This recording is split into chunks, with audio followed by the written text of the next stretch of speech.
The Wuhan Institute of Virology is the lab under investigation by international intelligence agencies examining whether an accidental leak may have started the global pandemic. Tonight, we have new information that will be of great interest to the probe announced by US President Joe Biden.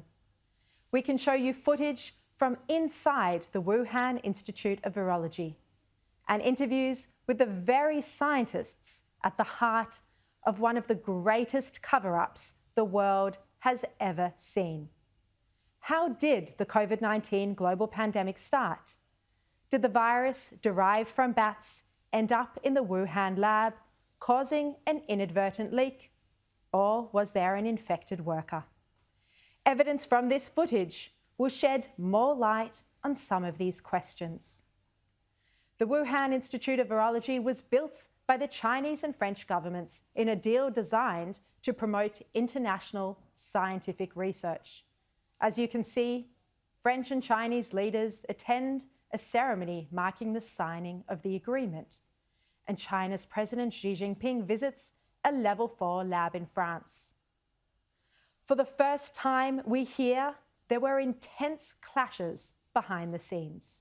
中法合作经历了不同理念和文化背景的激烈的冲撞，我们经过10多年的艰苦努力，共同完成了实验室的建设。 That admission from the Deputy Director of the Wuhan National Biosafety Level 4 Lab, Song Dongling, in this extraordinary video produced by the Chinese Academy of Sciences back in May 2017. The video marks the launch of the laboratory. It's called Persistence Unyielding, the construction and research team of the Wuhan National Biosafety Level 4 Laboratory. In this video, Song also admits they had no prior experience in the area of biosafety, yet they were dealing with some of the world's most dangerous pathogens. 我们2004年在接受建设任务之初，我们国家没有批次实验室设计与建设的经验，缺少高压灭菌锅以及人员防护的生命维持系统的使用与管理经验，国家的技术规范也在完善之中。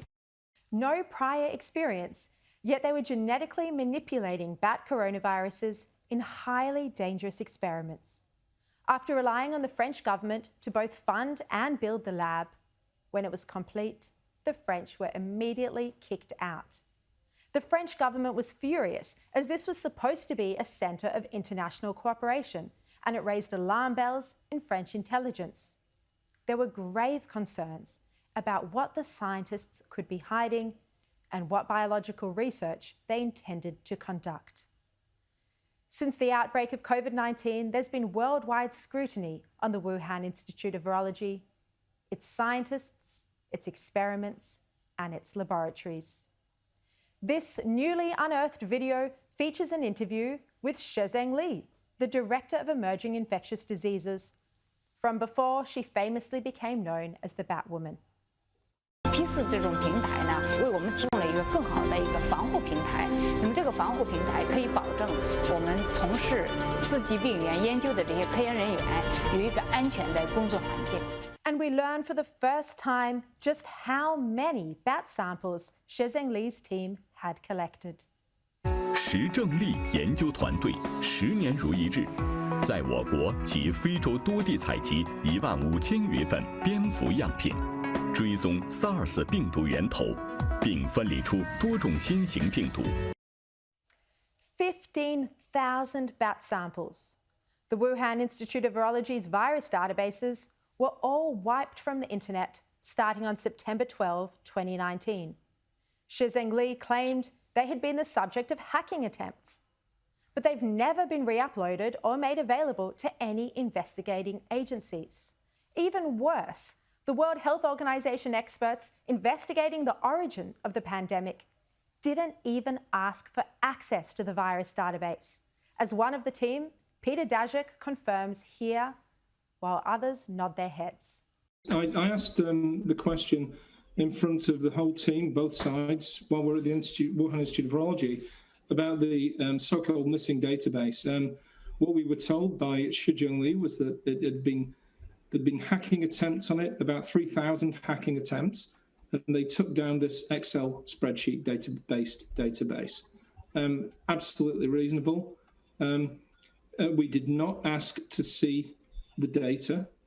It is shocking. The World Health Organization didn't even ask for access to this database, which in 2017 may have had over 15,000 bat samples.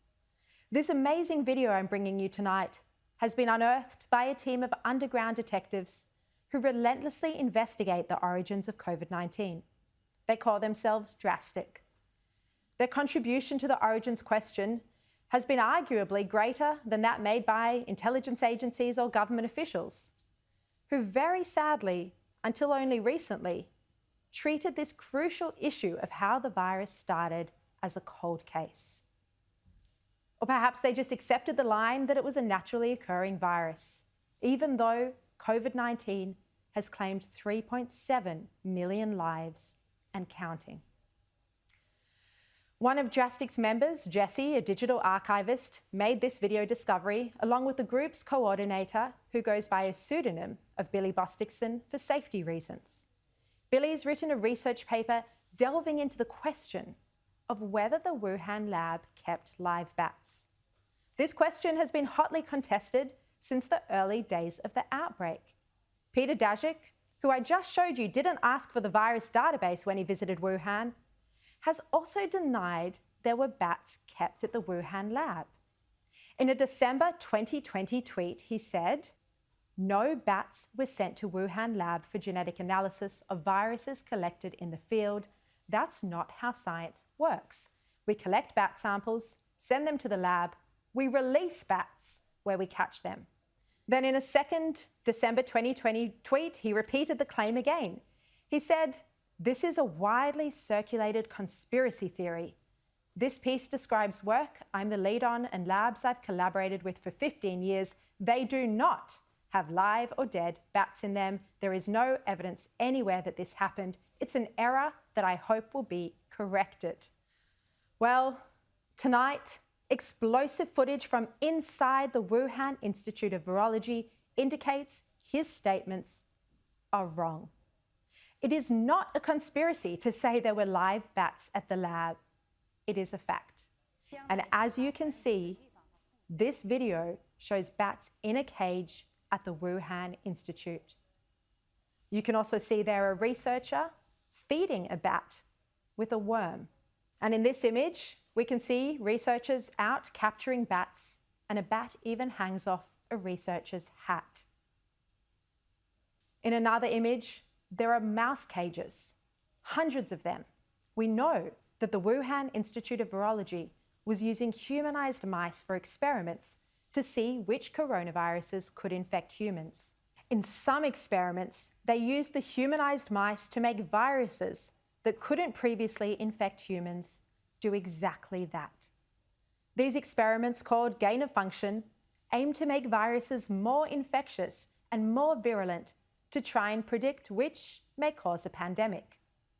This footage, had it been available early last year, may have reshaped the entire narrative around the potential origin of COVID-19.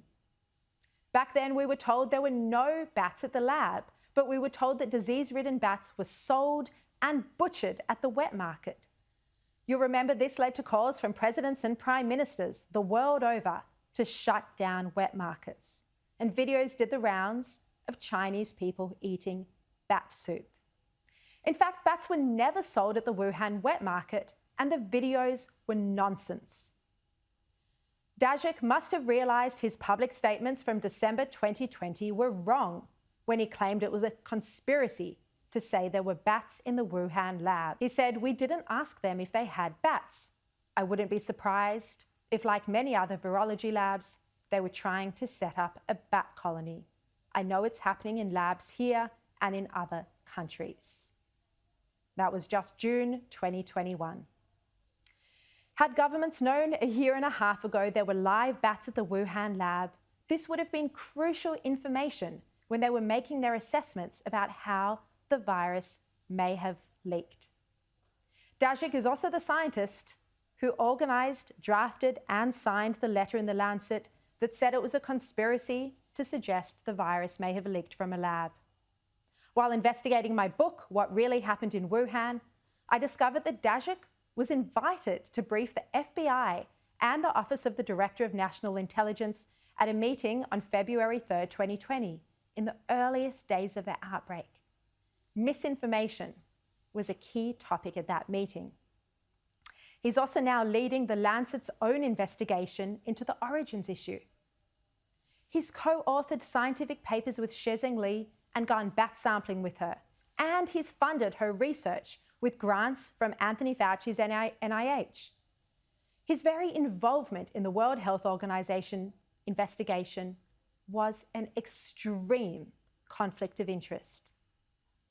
Given his initial denials about the presence of bats in the Wuhan lab, a fact I've just shown is false, how can the entire World Health Organization and its report be trusted at all? How can the investigation the Lancet is now doing be trusted? Not long after Daszak and others who'd worked with Shizheng Li briefed the intelligence community, they released a statement saying the virus was not made. The intelligence community also concurs with the wide scientific consensus that the COVID-19 virus was not man-made or genetically modified. That statement from the Office of the Director of National Intelligence on the 30th of April last year. This statement is very clearly false. It always was false. There is no scientific consensus that the virus had a natural origin. It's something Flinders University Professor Nikolai Petrovsky pointed out over a year ago. Better adapted to infect humans than any other animal. And that's surprising because we're not aware that it actually has had the opportunity to adapt to this human receptor before. So it really looked like this was a virus that is optimally designed to infect humans. Peter Daszak's conflicts are clear.